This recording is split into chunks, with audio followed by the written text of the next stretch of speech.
तो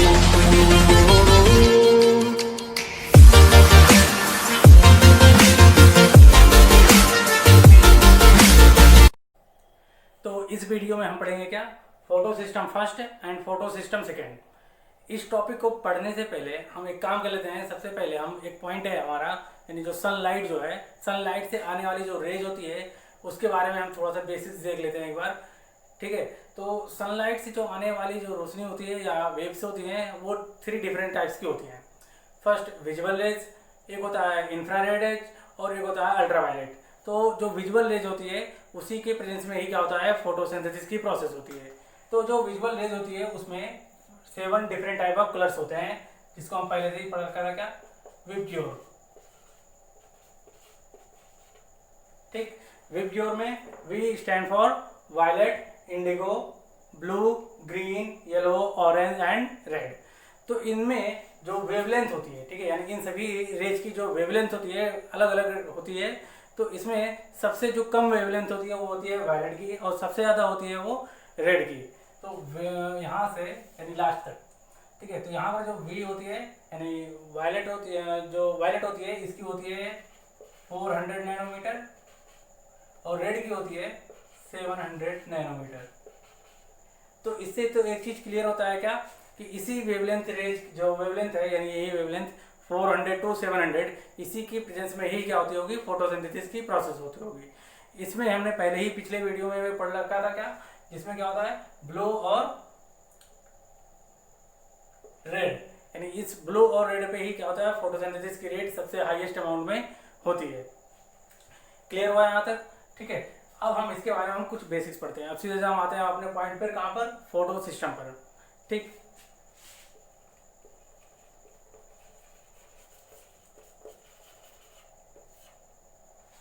photo system होता क्या है, फोटो सिस्टम क्या है, a cluster of pigments, a cluster of pigments which are present into the quantasome. Clear है।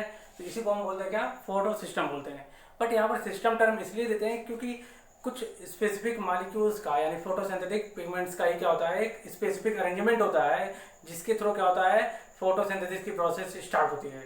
और उसी अरेंजमेंट या उसी सेट को ही हम बोलते हैं क्या, फोटो सिस्टम।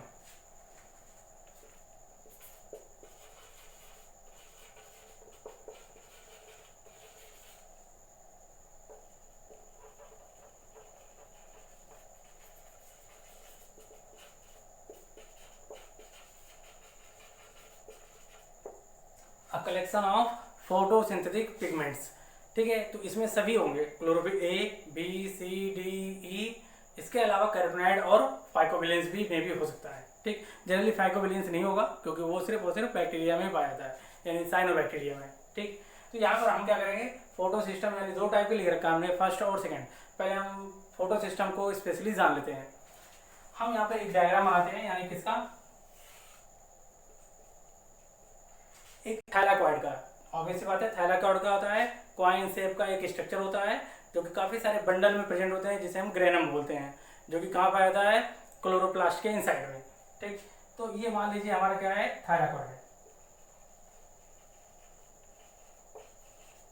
ठीक, थैलाकॉइड के सरफेस पर ही क्या होता है, फोटोसिंथेटिक पिगमेंट्स का ही काफ़ी सारा बंडल होता है, और उन सभी बंडलों को ही हम बोलते हैं क्या, कंबाइनली बोलते हैं क्वांटासोम्स। ठीक,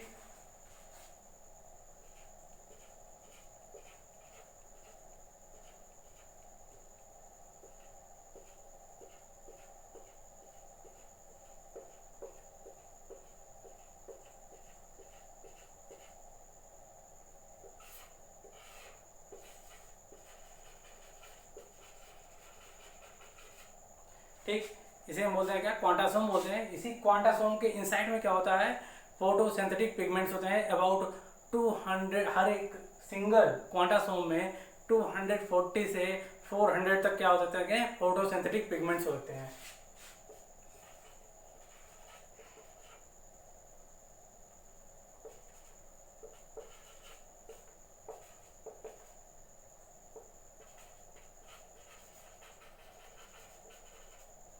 ठीक, हर एक सिंगल क्वांटासोम में क्या हो सकता है, 240 से 400 तक क्या हो सकता है, फोटोसिंथेटिक पिगमेंट्स हो सकते हैं। क्लियर है। अब हम यहाँ पर क्वांटासोम को ही क्या करते हैं, यहाँ पर देखते हैं कि क्वांटासोम में जो ये फोटोसिंथेटिक पिगमेंट्स हैं इनका अरेंजमेंट किस तरह से होता है।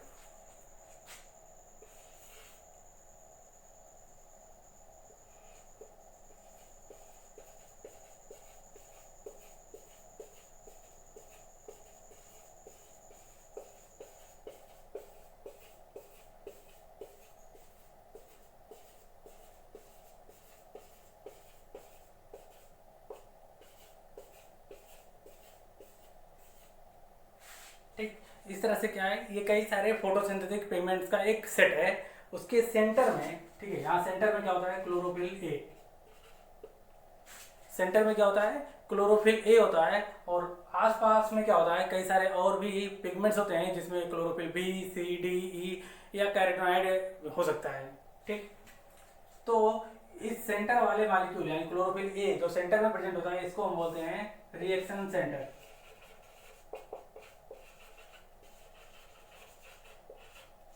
और इसके बाहर या इसके चारों तरफ जो लगा हुआ पिगमेंट्स है, इसको हम बोलते हैं क्या, एसेसरी पिगमेंट्स।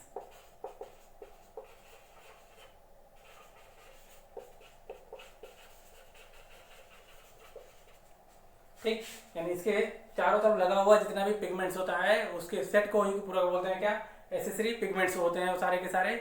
और ये सारे एसेसरी पिगमेंट्स का जो क्लस्टर होता है, इस पूरे पूरे सेट को हम बोलते हैं क्या, एंटीना कॉम्प्लेक्स।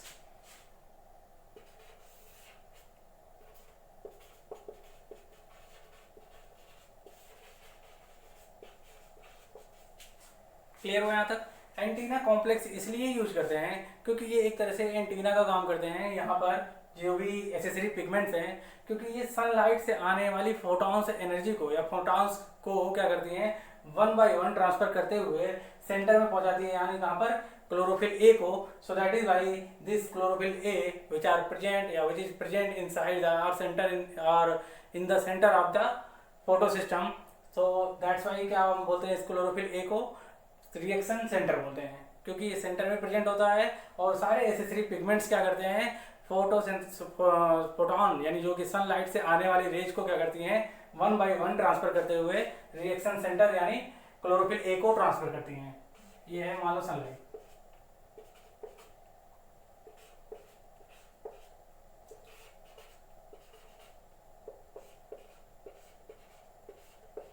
इस तरह से चारों तरफ से क्या होती है, फोटॉन्स की एनर्जी या फोटॉन्स यानी सनलाइट की जो आने वाली एनर्जी है वो आती रहती है।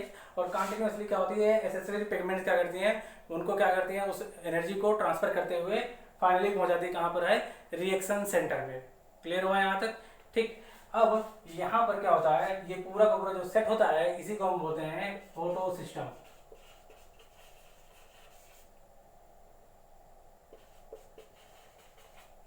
ठीक, तो ऐसा कह सकते हैं कि हर एक फोटो सिस्टम में क्या होता है, दो चीजें होती है, एंटीना कॉम्प्लेक्स और क्या होता है, reaction centre. Reaction centre generally क्या होता है, क्लोरोफिल ए मॉलिक्यूल होता है। ठीक है, और इसकी चारों तरफ लगी हुई जो पिगमेंट्स हैं उन्हें हम बोलते हैं एसेसरी पिगमेंट्स, जिसमें क्लोरोफिल बी, सी, डी, ई और कैरोटीनॉइड्स हो सकता है। ठीक, अब ऐसे सिचुएशन में एसेसरी पिगमेंट्स करती क्या है, सन से आने वाली लाइट्स को क्या करती हैं या फोटॉन एनर्जी को क्या करती हैं, ट्रांसफर करते हुए पहुंचाती है कहाँ पर है, रिएक्शन सेंटर तक। क्लियर हुआ यहाँ तक। अब ऐसे कई सारे सेट्स क्या होते हैं, इस थाइलाकॉइड के सरफेस पे पाए जाते हैं, बट कुछ डिफरेंट टाइप के, या ऐसे कह सकते हैं जो फोटो सिस्टम्स होता है वो दो डिफरेंट टाइप का होता है। वो किसकी वजह से होता है, वो हमारा जो रिएक्शन सेंटर है, ठीक है, रिएक्शन सेंटर जो ए है यही, और दूसरे भी जो फोटो सिस्टम होंगे उसमें भी ऐसे क्लोरोफिल ए ही क्या होता है, रिएक्शन सेंटर ही होता है। बट दोनों में थोड़ा सा स्लाइटली डिफरेंस होता है। डिफरेंस क्या होता है कि कुछ ऐसे फोटो सिस्टम्स होते हैं जिनका रिएक्शन सेंटर जो होता है वो 700 नैनोमीटर वाले वेवलेंथ की रेंज को क्या करता है, एक्सेप्ट करता है। यानी ऐसा कर सकते हैं, यानी जो ये क्लोरोफिल ए है, ठीक है, यहाँ पर भी एक और बना लेते हैं।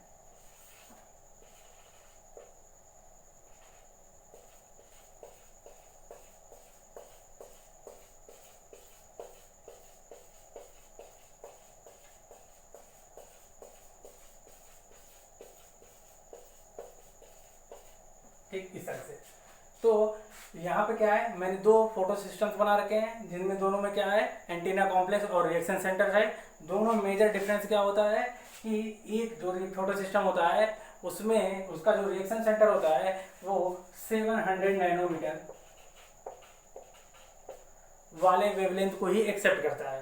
क्लियर है। और एक और जो फोटो सिस्टम होता है उसका जो रिएक्शन सेंटर होता है, ठीक है, ये रिएक्शन सेंटर जो है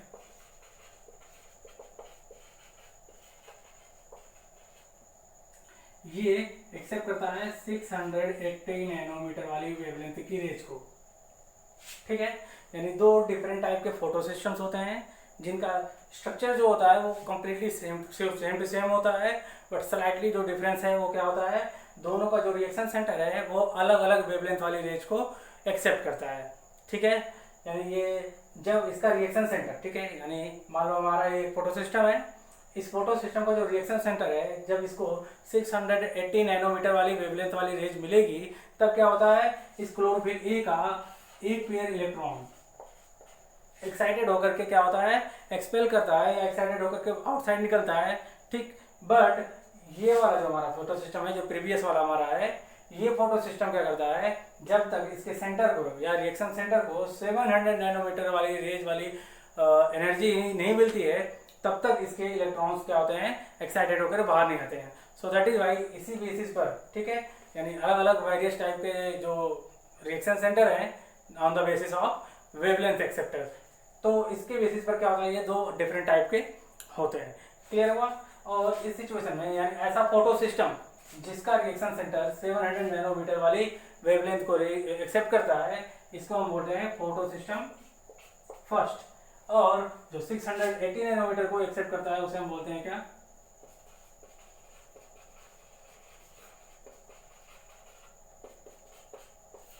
फोटो सिस्टम सेकेंड।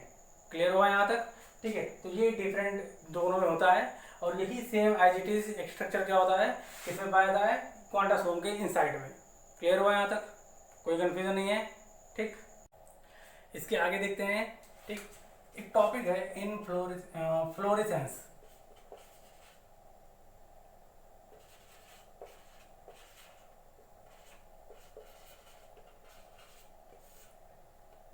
देखते हैं कि फ्लोरेसेंस क्या है।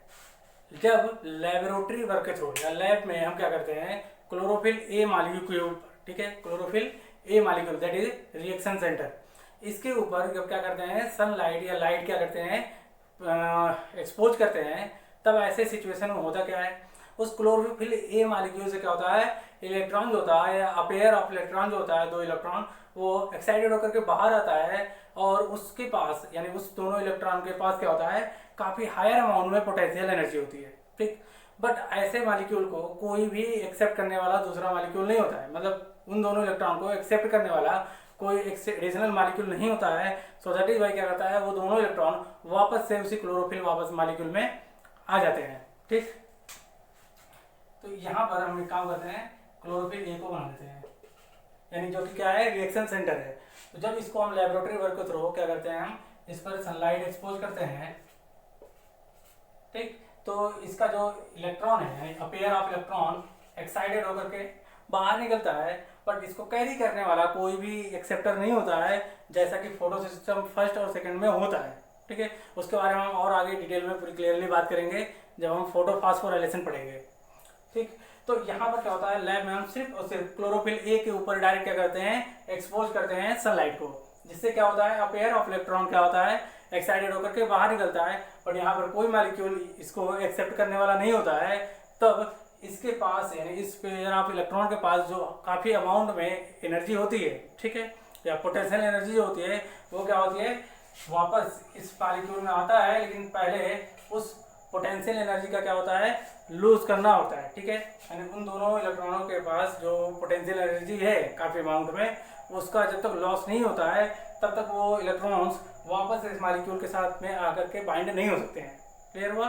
तो ऐसे सिचुएशन में क्या होता है, जब तक ये क्लोरोफिल ए के पास वापस आते हैं, ठीक है, तब तक वो कुछ दूर में ही क्या होता है, या उस पूरी के पूरे पाथ में ही जब तक वो ट्रांसफर होकर वापस क्लोरोफिल ए मॉलिक्यूल में आते हैं, तब तक अपने पास की जो एक्सेस अमाउंट में पोटेंशियल एनर्जी है उसको हीट के फॉर्म में लॉस करते हैं। ठीक, हीट के फॉर्म में क्या करते हैं, लॉस कर देते हैं, ठीक, और वापस से कहाँ आते हैं, इस क्लोरोफिल ए में, ठीक। तो और इस प्रोसेस को ही हम बोलते हैं क्या, फ्लोरेसेंस। क्लियर हुआ यहाँ तक, ठीक है। ये सिर्फ और सिर्फ लैब के वर्क के थ्रू किया गया है, दैट्स वाई क्या होता है यहाँ पर, क्या होता है, ये अलग अलग ही वेवलेंथ वाली रेज क्या करती है यहाँ पर विजुअलाइज होती है जब लैब में हम इस एक्सपेरिमेंट को करते हैं। क्लियर हुआ, यानी इस पूरे के पूरे सेटअप या एक्सपेरिमेंट को ही बोलते हैं हम यहाँ पर क्या, फ्लोरेसेंस। क्लियर हुआ यहाँ तक।